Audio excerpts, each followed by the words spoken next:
నీ ప్రాపర్ ఎక్కడ? సర్టిఫికేట్ ఒరిజినలేనా?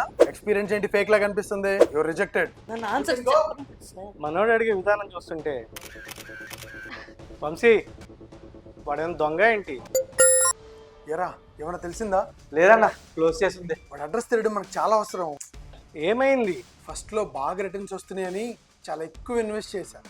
ఆ ట్రస్టర్స్ కంపెనీ వాడు సడన్ గా బోర్డు తిప్పేశాడు. అలా అని చెప్పి ఇన్వెస్ట్మెంట్ పెట్టక ముందు ఆ కంపెనీని అడగాల్సిన క్వశ్చన్స్ అన్ని ఇంటర్వ్యూకి వచ్చిన వాడిని వీడిని అడుగుతావా? అడిగితే ఎవరైనా చెప్తారా? చెప్తారు, చెప్పాలి కూడా. నాకు తెలిసి ఒక కంపెనీ ఉంది, నీకు ప్యాసివ్ అండ్ ఫిక్స్డ్ ఇన్కమ్ కన్ఫామ్గా వస్తాయి. అది స్ట్రెస్ ఫ్రీ, రిస్క్ ఫ్రీ.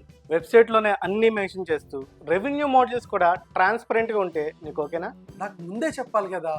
చెప్తే వినే రకం కాదుగా నువ్వు. అదేదో నాకు చెప్పండి మేడం, నేను వింటాను. ఏంటి, మీకు కూడా తెలుసుకోవాలని ఉందా? అయితే స్టే ట్యూన్ టు ఫిప్ నెక్స్ట్ ఫర్ మోర్ అప్డేట్స్.